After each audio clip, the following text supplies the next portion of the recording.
Assalamualaikum warahmatullahi ta'ala wabarakatuh. Semangat pagi Bapak Ibu Fasilitator yang berbahagia. Perkenalkan, nama saya Ahmad Heru Purnama, Widya Iswara, Ahli Madya BPSDM Provinsi Kalimantan Barat. Adapun pembelajaran yang akan saya sampaikan pada pagi hari ini berkenaan dengan digital organization. Digital organisasi ini akan disampaikan dalam waktu 15 jam pelajaran atau 675 menit. Materi ini merupakan salah satu dari mata pelatihan kepemimpinan administrator. Adapun desain pembelajaran untuk kepemimpinan administrator, pertama kepemimpinan Pancasila dan nasionalisme, kedua kepemimpinan kinerja, yang ketiga manajemen kinerja. Nah, di manajemen kinerja inilah terdapat mata pelatihan organization digital atau digital organization. Dan yang keempat, aktualisasi kepemimpinan. Bapak Ibu yang berbahagia, keterkaitan mata pelajaran agenda pengendalian pekerjaan ini ada 7 mata diklat yang saling berkaitan. Akuntabilitas, hubungan kelembagaan, organisasi digital, manajemen kinerja, standar pelayanan, manajemen penganggaran, dan manajemen risiko. Tujuan pembelajaran dari digital organisasi yaitu untuk membekali peserta memahami tentang transformasi digital, memahami kebijakan pemerintah terkait digitalisasi, memahami komponen kunci dan tantangan yang akan dihadapi saat peserta membangun digitalisasi di unit kerjanya. Hasil belajar: setelah mengikuti pembelajaran ini, diharapkan peserta mampu memahami konsep dan kebijakan transformasi digital pemerintah di dalam penerapan digitalisasi untuk mendukung pelaksanaan kinerja di organisasinya. Indikator hasil belajar: setelah mengikuti pembelajaran, diharapkan peserta mampu menjelaskan konsep dan kebijakan pemerintah terkait digitalisasi, proses penerapan organisasi digital. Di dalam materi organisasi digital ada 3 pokok bahasan. Yang pertama, pendekatan digital organization. Yang kedua, konsep digital organisasi. Dan yang ketiga, praktek digital organization. Nah, Bapak Ibu sekalian, kita memasuki pada materi pertama, yaitu pendekatan digital organization. Di dalam pendekatan digital organization ini ada dua pokok bahasan. Yang pertama, transformasi digital, yang kedua, kebijakan terkait digitalisasi pemerintah. Sedangkan metode pembelajaran di dalam materi ini, Bapak Ibu, pertama berkaitan dengan interactive learning, yang kedua brainstorming, dan yang di dalam brainstorming ini, Bapak Ibu, dilakukan dengan memutar atau menayangkan video berkaitan dengan pendekatan atau artikel-artikel yang terkait dengan materi pendekatan organisasi digital. Di dalam brainstorming ini juga, Bapak Ibu, isi atau video artikel tersebut dapat berupa sejarah organisasi digitalisasi, baik itu di tingkat dunia maupun di lokal Indonesia, serta kenapa transformasi digital itu diperlukan bagi organisasi. Nah, disinilah peserta dicoba untuk menampilkan pemikiran berkaitan dengan digitalisasi. Dengan adanya video artikel tersebut, dapat menyamakan persepsi terkait dengan implementasi organisasi digital di instansi masing-masing peserta, sehingga di dalam pembahasan materi dalam sub materi selanjutnya dapat menjadi lebih berkembang dan interaktif antara peserta dan narasumber. Baik, Bapak Ibu, kita masuk di sesi kedua. Bapak Ibu sekalian, kita memasuki pokok bahasan yang kedua, yang itu berkaitan dengan konsep digital organization. Di dalam konsep digital organization ada 2 pokok bahasan, yaitu pertama, komponen kunci organisasi digital, yang kedua, tantangan pembangunan organisasi digital.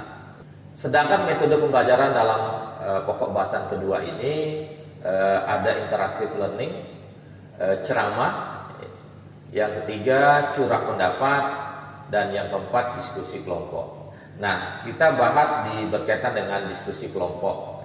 Diskusi di kelompok, peserta yang ada 40 orang ini akan dibagi dalam 8 kelompok. Setiap kelompok terdiri dari 5 orang yang berasal dari OPD, baik itu tingkat provinsi maupun peserta dari OPD kabupaten kota yang berbeda-beda, sehingga akan menjadikan ruang lingkup diskusi ini menjadi terjalin interaktif dan efektif dalam memberikan masukan, saran pendapat berdasarkan pengalaman empiris peserta masing-masing. Pembahasan diskusi kelompok, setiap kelompok diminta untuk melakukan pembahasan yang terkait dengan materi 1, yaitu pendekatan organisasi digital, dan materi 2 yang berkaitan dengan konsep organisasi digital.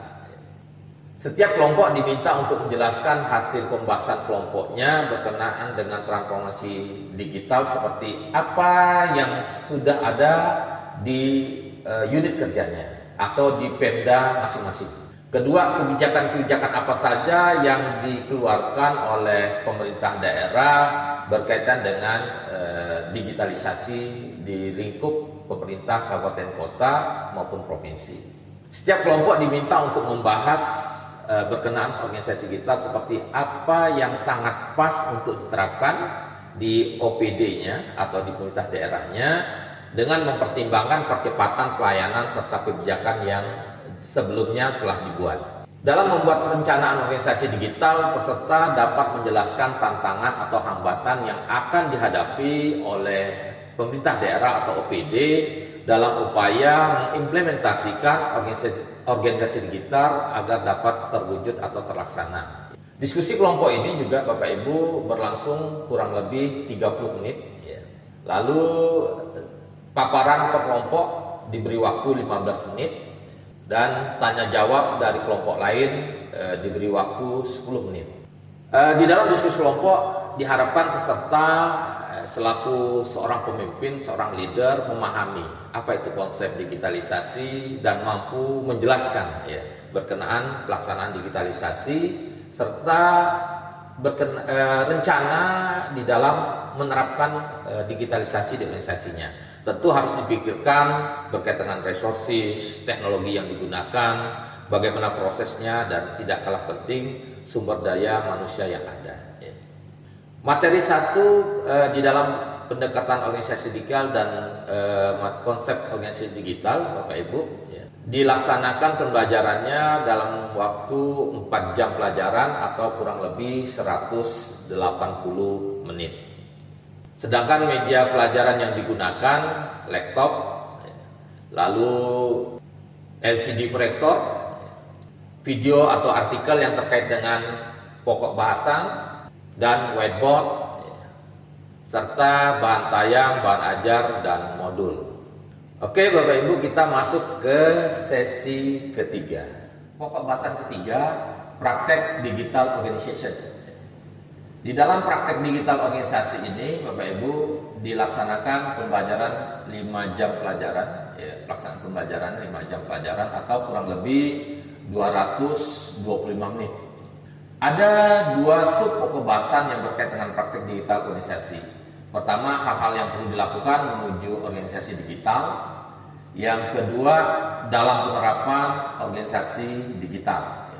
Sedangkan metode pembelajarannya interaktif learning, ceramah, lalu curah pendapat, dan yang ketiga role play simulasi.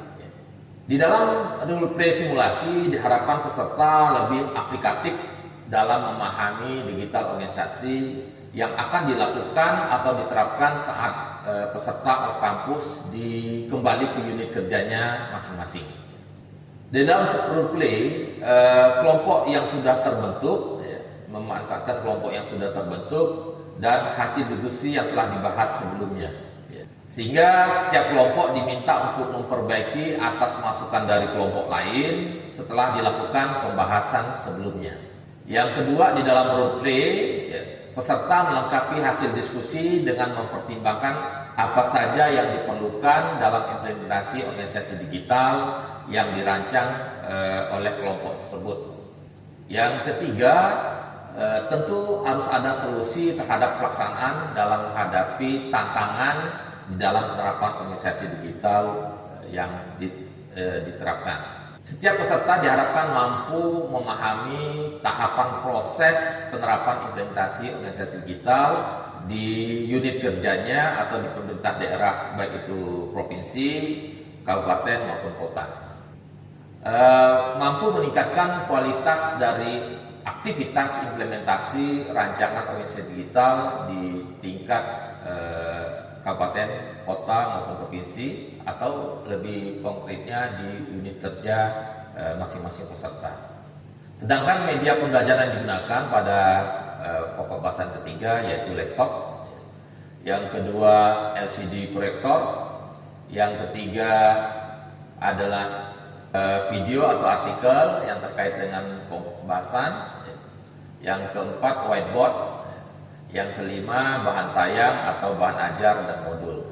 Demikian proses pembelajaran, skenario pembelajaran dari mata pelajaran digital organisasi.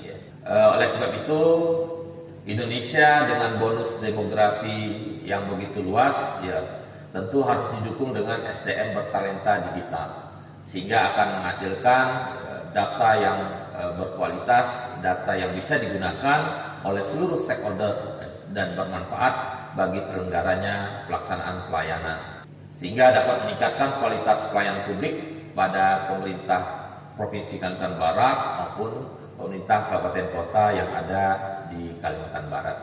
Mohon maaf dan masukan serta saran dari fasilitator agar strategi pembelajaran ini menjadi lebih baik lagi. Mohon maaf segala kekurangannya, kebaikan datang dari Allah SWT, kekurangan datang dari diri saya sendiri. Semoga apa yang saya sampaikan ini bermanfaat bagi kita semua. Demikian, terima kasih. Wabillahi taufiq wal hidayah. Wassalamualaikum warahmatullahi taala wabarakatuh.